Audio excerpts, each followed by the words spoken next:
आप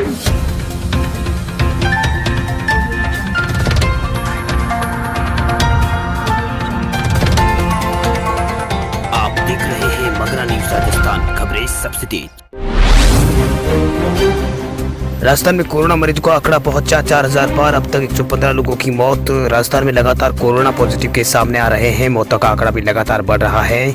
स्वास्थ्य विभाग की रिपोर्ट के अनुसार राजस्थान में मंगलवार को 12 मई को सुबह 9 बजे तक कोरोना पॉजिटिव मरीजों की संख्या में 47 नए मामले सामने आए। इसके बाद राजस्थान में कोरोना पॉजिटिव का कुल आंकड़ा 4035 हो गया। वहीं इनमें 23 रिकवर हो चुके हैं। साथ ही कोरोना पॉजिटिव 115 लोगों की मौत हो चुकी है। राजस्थान में 12 मई सुबह 9 बजे तक कोरोना एक्टिव केसों की संख्या 1558 हो गई। वहीं राजस्थान में 12 मई को सुबह उदयपुर से 32 नए कोरोना पॉजिटिव मामले सामने आए। जयपुर से 8, कोटा से 3, अजमेर से 1 और चित्तौड़गढ़, हनुमानगढ़ और सीकर से एक नया मामला सामने आया है। दूसरी ओर प्रदेश में लगातार बढ़ रहे कोरोना मामले को देखते हुए सरकार लगातार अपना प्रयास कर रही है। इसी कारण चिकित्सा एवं स्वास्थ्य मंत्री रघु शर्मा ने राज्य में कोरोना टेस्ट बढ़ाने के आदेश दिए हैं। शर्मा ने यह भी कहा है कि देश में कुछ ऐसे राज्य हैं जहां पर इतने व्यापक मात्रा में सैंपल लिए जा चुके हैं। प्रदेश में कोरोना की बढ़ती संख्या को देखते हुए मुख्यमंत्री अशोक गहलोत ने राजस्थान की सीमाओं को सील करने के आदेश दिए थे। मुख्यमंत्री अधिकारियों से कहा कि अन्य राज्यों के अधिकृत लोग को आवाजाही राजस्थान में आने से पूर्ण प्रभाव से रोकी जाए। आपको बता दें कि प्रदेश में अंतर्राज्यीय सीमाओं को सील करके रेगुलेट किया जाएगा।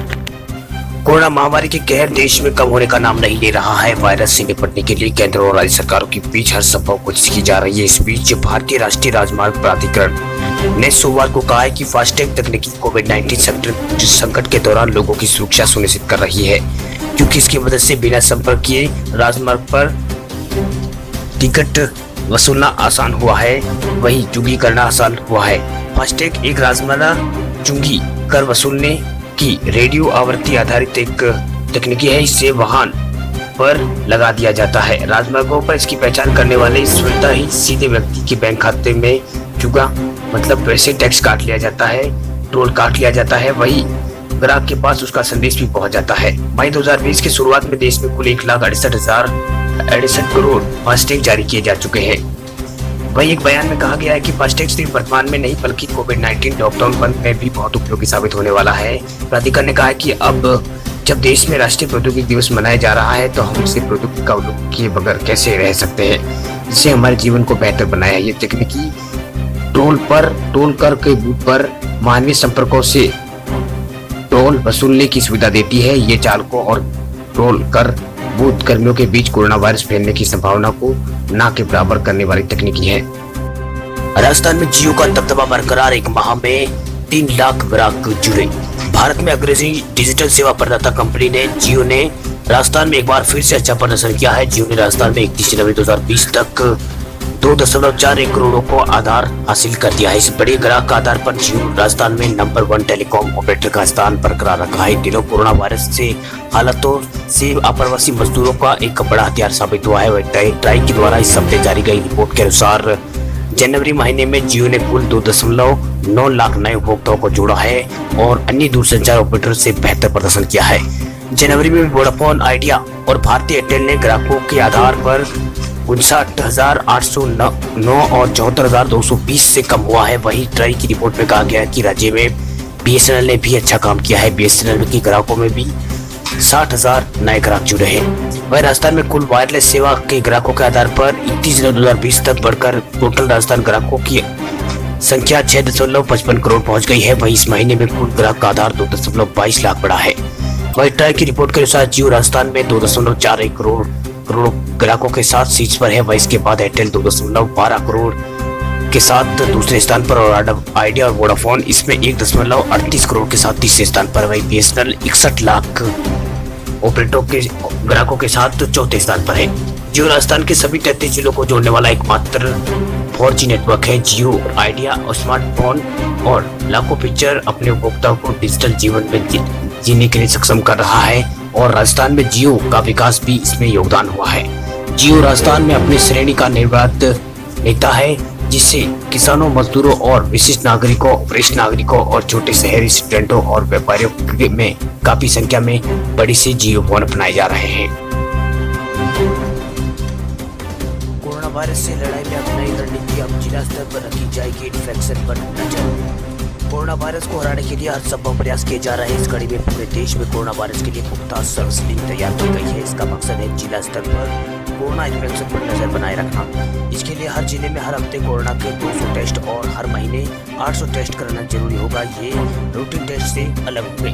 ये टेस्ट उन लोगों को किए गए जिनमें कोरोना लक्षण नहीं है और हर जिले में आम लोगों के शरीर में कोरोना वायरस की मौजूदगी का तत्काल पता लगाया जा सकेगा। इसके बाद इसका नियंत्रण कदम उठा से जा सकेंगे। स्वास्थ्य मंत्रालय की ओर से जारी नए दिशा निर्देशों में सभी राज्य हर जिले में कोरोना जांच के लिए इंतजाम करने के लिए कहा गया है। इसके लिए हर जिले में 6 सरकारी और 4 प्राइवेट अस्पतालों को चुना जाएगा, जहां पर सैंपल इकट्ठे किए जाएंगे। जिलों में जिन लोगों के सैंपल लिए जाएंगे उन्हें भी 2 ग्रुपों में बांटा जाएगा। पहला ग्रुप हाई रिस्क वाला और जिसमें हेल्थ केयर वर्कर्स को भी रखा जाएगा और इन्हें हर हफ्ते 100 सैंपलिंग ली जाएगी। महीने में 400 सैंपलिंग होगी। वहीं दूसरा ग्रुप नॉन एपीएल यानी नॉन इन्फेक्शन वाले गर्भवती महिला होगी। इसमें यानी जिन्हें सर्दी जुकाम वाले मरीजों को और गर्भवती महिलाओं को, ऐसे लोगों को इसमें रखा जाएगा। तो एक तरफ देश कोरोना के प्रकोप से गुजर रहा है, वही दूसरी तरफ मौसम ने अपना मिजाज बदल दिया है।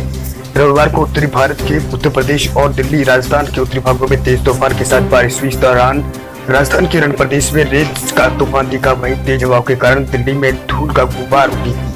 वहीं थोड़े समय में विजिबिलिटी 0 हुई थी। ऐसा माहौल बना था कि वहां लॉकडाउन के कारण रास्ते सुनसान रहे हैं। राजधानी दिल्ली में तूफान के कारण अलग अलग विस्तार में कई पेड़ धराशायी हो गए। वहीं बिजली गिरने से इस घटना में 14 लोगों की मौत हुई है। वातावरण में ठंड होने के कारण गर्मी से थोड़ी राहत मिली है, लेकिन दिल्ली एनसीआर और कई विस्तारों में छटपुट बारिश हुई थी। और शनिवार को दिल्ली में मौसम विभाग ने जानकारी दी थी कि वेस्टर्न डिस्टर्बेंस पश्चिमी विक्षोभ के कारण ऐसा होने की जानकारी है। दिल्ली तथा आसपास के क्षेत्रों में विस्तार से 70 किलोमीटर प्रति घंटे की तेज रफ्तार से हवाएं चली। दूसरी ओर राजस्थान केरल में प्रदेश में रेत का तूफान दिखा। एकदम पंजाब तक भी तूफान का असर दिखा है और चंडीगढ़ में अचानक ठंडी हवाएं चली और बिजली के कड़क के साथ पंजाब के कुछ विस्तारों में बारिश भी हुई है।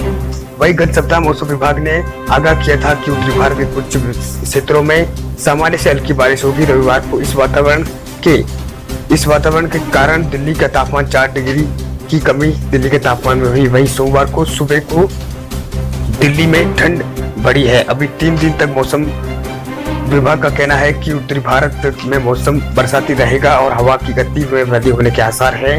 दिल्ली का तापमान 38 डिग्री पर पहुंचने की संभावना है। वहीं शनिवार को बादल छाए वातावरण रहने के बाद रविवार को बारिश का माहौल दिखा है। बिजली चमक के साथ ही मई महीने में बारिश जैसे अनुभूति हुई है। छटपुट बारिश के कारण रास्ते पर पानी आ गया है। वहीं दूसरी तरफ राजस्थान के पश्चिम और दक्षिणी प्रांत में तीव्रता से गर्मी पड़ रही है। सूर्य के कड़े तेवर भी वहां दिख रहे हैं। इससे पहले गुरुवार को भी दिल्ली में तूफान जैसे माहौल दिखा था। लॉकडाउन के कारण प्रदूषण का पैमाना उल्लेखनीय तौर पर घट जाने से प्राकृतिक खिल उठने का एहसास हो रहा था।